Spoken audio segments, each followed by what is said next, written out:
Now it's time for the ImpulseRC 5-inch Alien build, and here I have the Alien frame.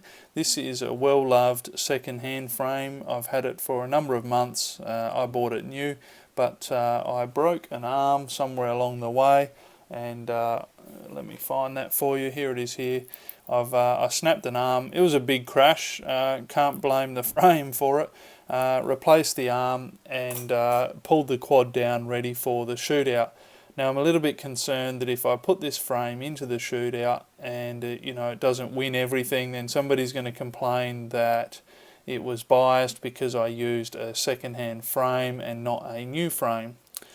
So I decided that I would go ahead and order and pay for a new frame, and here's the invoice for it. Last week it was, or the week before, $193.79 Australian for a new ImpulseRC 5-inch frame, order number 4349, and here it is here, crisis averted. I have a new frame kit. Now my dilemma is that the day they shipped it, I received an email from PayPal relating to order number or invoice 4349. Pickwick is ImpulseRC's PayPal name, and it says here that you've been refunded $195.33. I've actually been refunded more than the cost of the frame, and there's no notes from the seller to explain why. So I contacted them by email and asked them for a reason. They haven't responded yet, but the dilemma is that back at the start of this shootout I promised you something. Everything you see in this series, frames, running gear, batteries, FPV equipment, has all been purchased by me. You can rest assured there are no secret agendas or conflict of interest here. And therein lies the dilemma. Effectively, this frame kit hasn't been purchased by me, or it has and then it's been refunded, so I need to find a way to right that wrong, and while I'm building this up and hopefully waiting for Impulse to reply to me, I will work out a way to make it right. Here we have the contents of the frame kit. Let's just walk through them. So a sticker, some files. You do get a round file and a flat file, and they come in every kit, and very handy. I use them on a lot of other builds now. It's a nice little bonus. It has antenna straws for holding the receiver antenna in position. The frame kit is still coming, by the looks of it, with 2 top plates. I thought it used to be something they only did while they were changing a design and getting rid of some old stock or something, but this frame kit has come with 2 top plates. You'll see that the design is slightly different at the front area here. One is better suited for holding a normal GoPro sort of camera on, and for me, using a GoPro session, I'll use either of them. This one also has a slightly bigger cutout for more camera angle. So 2 top plates. These are 1.5mm carbon fibre, and the quality of the carbon fibre is excellent. I can speak for that on all of the Alien frames I've got, or Aliens that I've got, a 5 and a 6-inch that I've been flying, the quality of the materials is very good. So 1.5mm top plates. The quality of the machining on this, looking at them, is also very good. Nothing untoward there. Then we have, we'll just jump down here. This is a battery pad, so we actually need to pull these bits out, and this will go on the top plate to get this right. Somewhere like that. I'll stick on that one for the moment, just to support the battery. This is a little bit different to my other Aliens. They've changed it a little bit. It's a little bit thinner material now. It's just really like, it's not really foam, it's more like rubber, insertion rubber. Here we have the base plate. This is 2mm now. In the original Alien, that my 5-inch that I bought last year sometime, it was 1.5, but they have upgraded it now to a 2mm base plate, and that's a very welcome upgrade. The quality of the carbon fibre is good, and the quality of the workmanship and machining is also excellent. Nothing wrong with that. We have a bunch of smaller pieces here as part of the frame, camera, rear camera support bracket, little plate to hold the antenna straws on the right angle, a flight controller stack carbon fibre plate, and the side plates for the camera, for the HS1177 camera that go in the front of the frame. Once again, these are 1.5mm carbon fibre components, and they're really non-structural.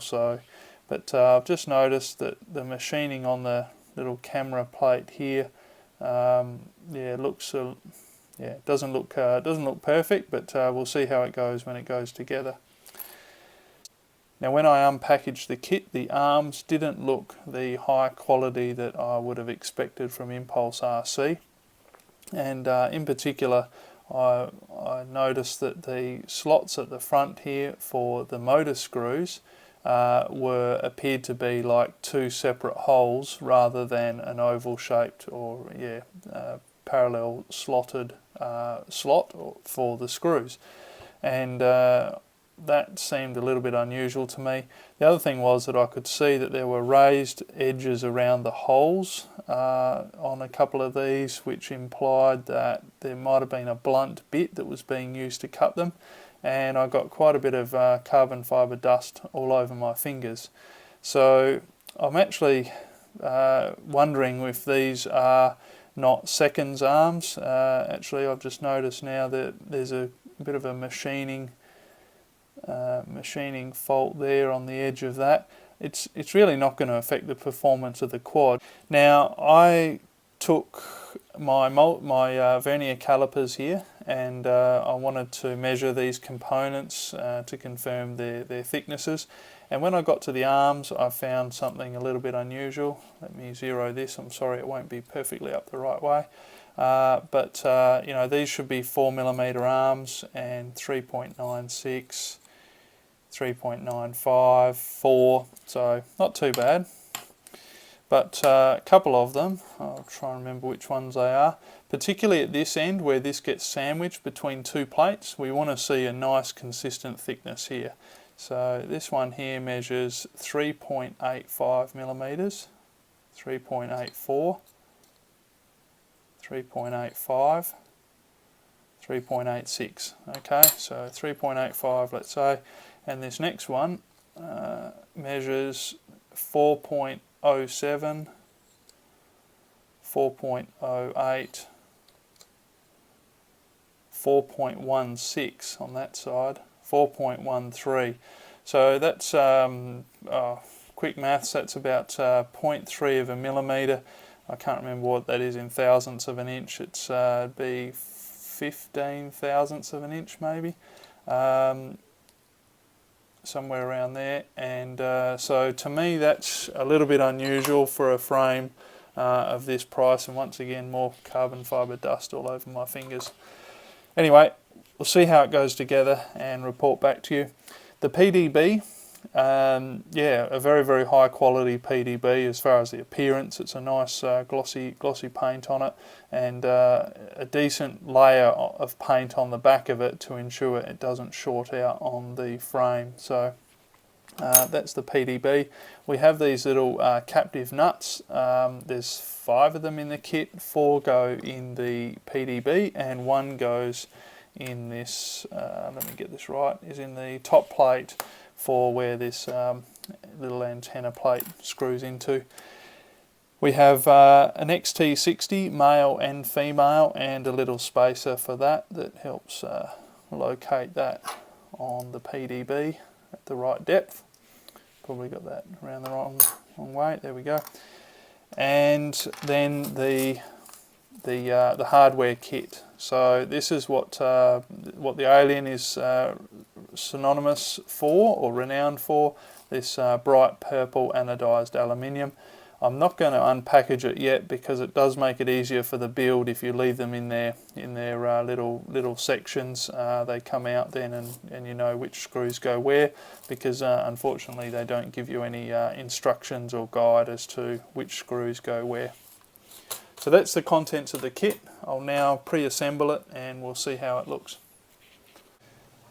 I put some screws through and just put some nuts on there. It's not how it gets assembled finally. The PDB does sandwich it all together, but I wanted to see about that difference in the arm thickness, and yeah, it's quite noticeable. This arm here is sits quite a bit lower than the other arms, and run your finger across, you can feel that this one is lower.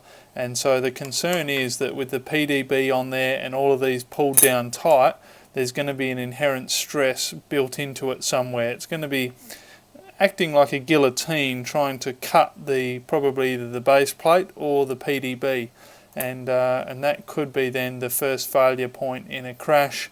Could be along the edge of the base plate under this arm. Another issue it could cause is a warping or twisting of the frame, which could then affect the flight characteristics if one arm is higher or lower or in a different position to the other arms. So the quad wouldn't necessarily sit flat once all these are tightened up. It might have a bit of a bend in it. I've assembled the frame, but the screws for the arms are all just, well, they're just firm at the moment. To be fair to the Martian 2 that I reviewed the other day, the arms on that had a bit of free play, and I commented that it was probably a bit worse than an Alien, but with this Alien I'd say that's the same as the Martian, that amount of free play in the arms before they've been tightened up. And the reason it matters is because it can change very slightly your stance, the motor to motor positioning, but also it changes the structural integrity inside there where the arms meet. If they're perfectly meet, then when it's clamped up and nice and tight, then it will almost act as one piece of very thick carbon fibre. The kit comes with a bunch of screws. It even comes with aluminium anodised motor screws and prop nuts, so they're in the kit. And I've used the aluminium anodised screws for holding the arms on, but there are optional steel screws in the kit for that purpose, as well as a few spare nylock nuts. I've tightened the motor screws here, all of these, and I want to see if there's any effect of that thinner arm. From memory, it's this one here. So I've set it flat. It'll balance on these 4 points here. They're the lowest, and it should just sit flat on those. But because of that skinny arm, it can rock on this axis. On this axis it's fine, it's solid, but on this axis it seesaws. So that 0.3mm thickness in arm difference equated to a noticeable twist in the frame that results in probably 1.5 to 2.5mm of difference in height of the ends of the motor arms. So the Alien 5-inch frame cost 178 Australian dollars plus shipping, or US 129 plus shipping. The stance of the frame is 180mm between motor centres on the front and 134mm between motor centres front to rear. Assembly of the frame is pretty straightforward once you've done a few, but if it's your first, they do have pretty good tutorials for some of the tricky bits on their website, including preparing the PDB and mounting the camera and preparing the backing plate for the camera. It's a bit of a Chinese puzzle, but they do outline it pretty well on their tutorials. So now it's time to weigh the frame. I will be weighing it like it is here. To be fair to all the other frames I'm weighing in the series, so no XT60, none of these other bits and pieces, motor screws, or the straws for the antenna. This is just the frame with its internal or main frame hardware and PDB and nylon standoffs for the flight controller. And 130-inch Alien. Welcome to the future. The Alien build is complete. I'm sorry I didn't bring you any updates along the way, but the build process was very much the same as the Martian 2 that I did the other day. Nothing much to report. Everything went together well, all the holes lined up. I was initially a bit concerned about the motor holes in the base not being slotted properly, but as it turns out all the screws went in just fine. A few minor changes that I made to the way this went together. I did put a little bit of heat shrink here over the motor wires to make it look nice and neat. The antenna straws on the Alien do go in a bit better than the Martian as far as the design of that is concerned. I used the aluminium, anodised aluminium screws for the build. Now it does come with some steel screws for the base here, optional ones that hold the arms on, but I use the aluminium ones, save a bit of weight. And there's a few bits of hardware, as you can see, left over there, some screws, the prop nuts, and a couple other bits and pieces.